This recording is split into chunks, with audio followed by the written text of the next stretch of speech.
This is KGW News at 11. Our safe space is no longer our safe space, and we are a broken community. I can't even imagine it's not my child, and yet I feel as though it is. It's devastating to know that people that you care about can just disappear. Tonight, 5 people are dead and 25 more are injured after a gunman opened fire inside an LGBTQ+ nightclub in Colorado Springs.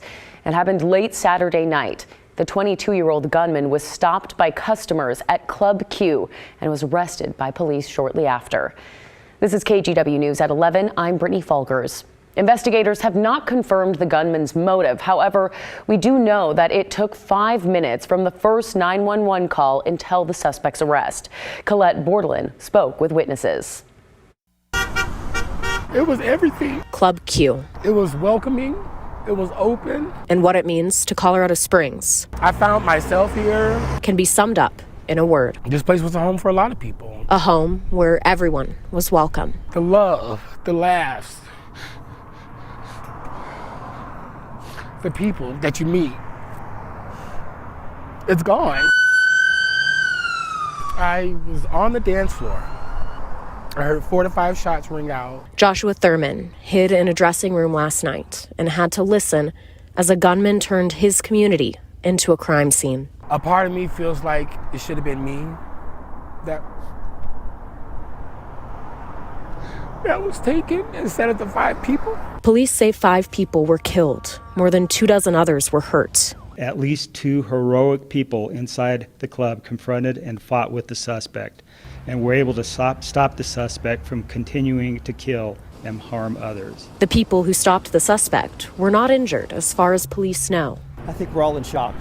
Tributes at the memorial coming in the form of flowers, candles, and in Dr. Michael Travis's case, music. We could go in and forget about work and everything else and feel like it was a home. Losing a sense of safety in the place it was protected. We will definitely get through this. Somehow pressing forward, knowing a home is needed now more than ever. We have this tragic stain, but it's not the end. Now tonight, Colorado Governor Jared Polis has ordered flags lowered to half-staff on all public buildings statewide to honor the victims in the Colorado Springs shooting. The flags will be lowered beginning tomorrow at sunrise until sunset on Saturday, November 26th. 5 days to remember each of the 5 individuals who lost their lives in this tragedy. Additionally, the pride flag will be flown at the Colorado State Capitol for the next 5 days.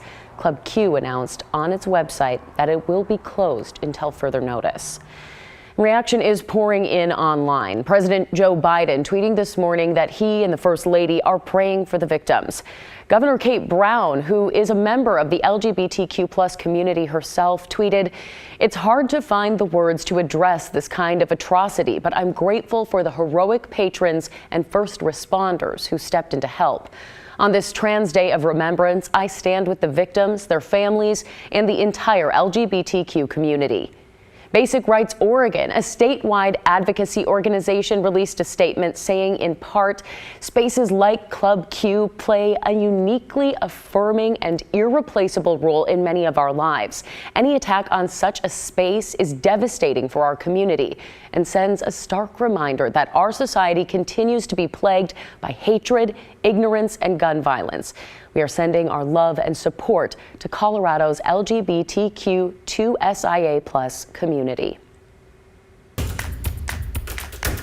And now to a developing story out of Sherman County tonight. People forced to evacuate after a fire broke out at a hemp plant in Grass Valley. The sheriff's office warns that the fire could lead to a chemical explosion. Tomorrow morning, officials will assess the situation to see if people can go back to their home. Residents evacuated to the nearby city of Morrow and its fire station. 5 employees have suffered burn injuries. 1 has significant burns. Grass Valley is about 2 hours east of Portland. Right now, we don't know what caused that fire. Details remain scarce about a shooting at a hotel near the Portland International Airport last night. We do know one person was shot at the Embassy Suites, and that person has since died. It happened just after 9:30 last night. Investigators say 1 to 3 suspects fled the scene. The East County Major Crimes Team is continuing this investigation.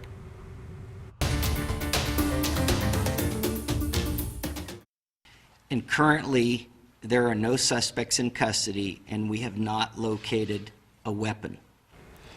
Authorities are releasing more information about the deaths of 4 University of Idaho students killed in their home last Sunday. According to the Latah County Coroner's Office, the 4 students were stabbed multiple times and were likely asleep when the attacks took place. The autopsies also revealed that there was no sign of sexual assault. Authorities also confirmed that the 2 surviving roommates have been cleared as potential suspects. Well, it is the end of an era for a beloved Portland shoe store. Imeldas will be closing after nearly 29 years in business. Christelle Kumwe caught up with the store owner as she gets ready to say goodbye. Imeldas has long been a beloved Portland fixture. Sort of bringing Pacific Northwest lifestyle with a fashion flair. So we have comfort brands and we have fashion, and we've always sort of merged them. Pam Coven first opened the independent shoe store in 1994. The adjoining shops on Southeast Hawthorne Boulevard include an apparel store, women's shoe and accessory store, and a men's store. And this has been a big part of my identity, you know. I've been in Portland for 31 years and I've had the business for almost 29. But now Coven is closing up shop. It's a bittersweet decision. I think I'm just ready, you know. I think I'm ready for my next chapter. She's loved connecting with customers over the years, but has faced her fair share of challenges. They've had 4 burglaries in less than 8 months. We've had vandalism, windows broken, graffiti, staffing shortages, supply chain issues. COVID ran through the store a couple times. Coven says the pandemic didn't break her, but it definitely made her reevaluate what's important. It's the beginning of the end of Imeldas, but it's like a new beginning for me. Imeldas closing sales are going on right now in store and on its website. Their selection's amazing.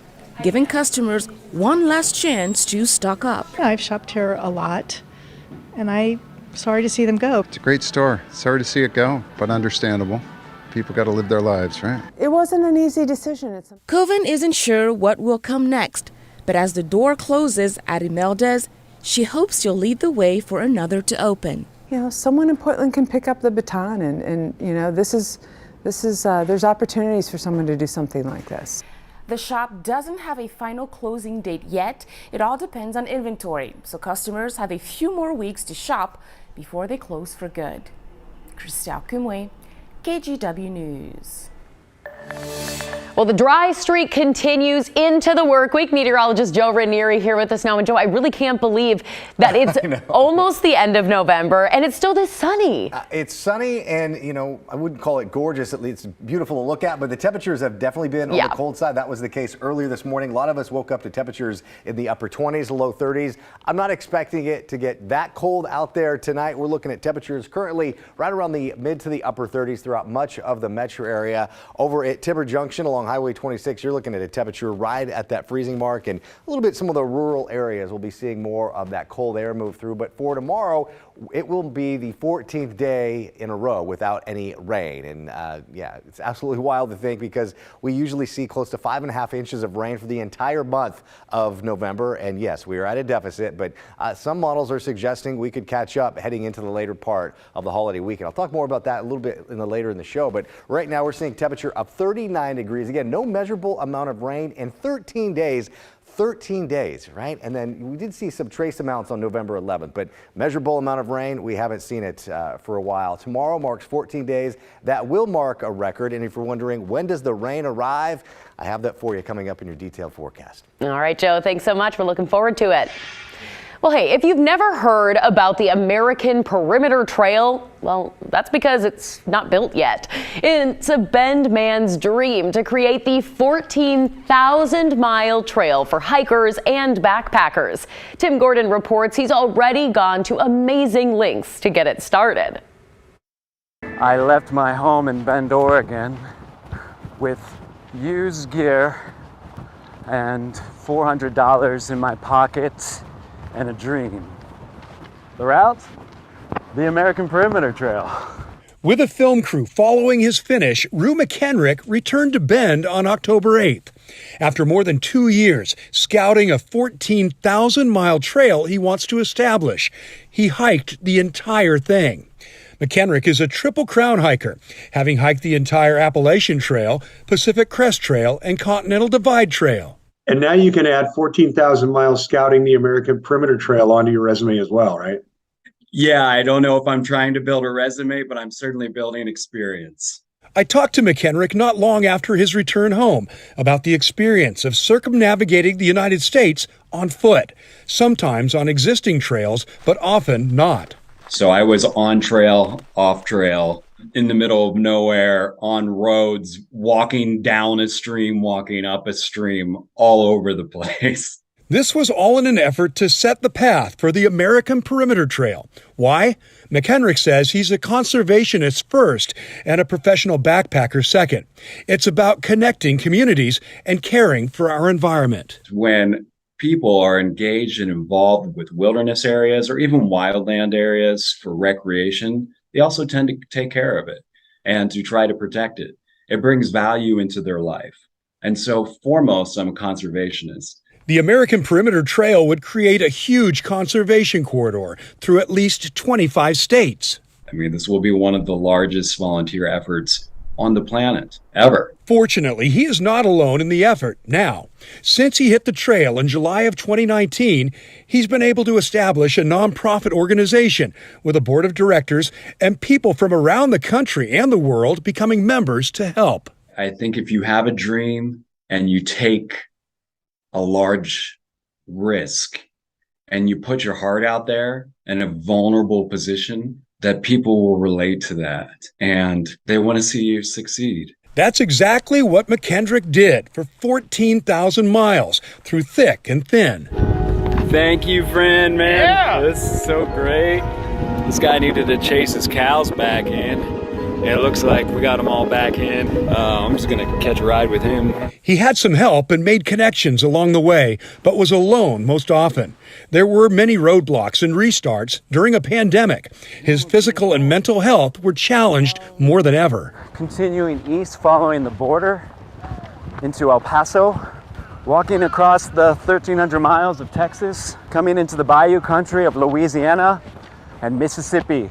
And now back in Bend with the work ahead of making the American Perimeter Trail a reality. It will take years, maybe decades, to fully complete. McHenrick is all in. This is my life's work. So I don't know how long I'm going to be on this planet, but as long as I'm here, I'm going to be plugging away at this. Tim Gordon, KGW News.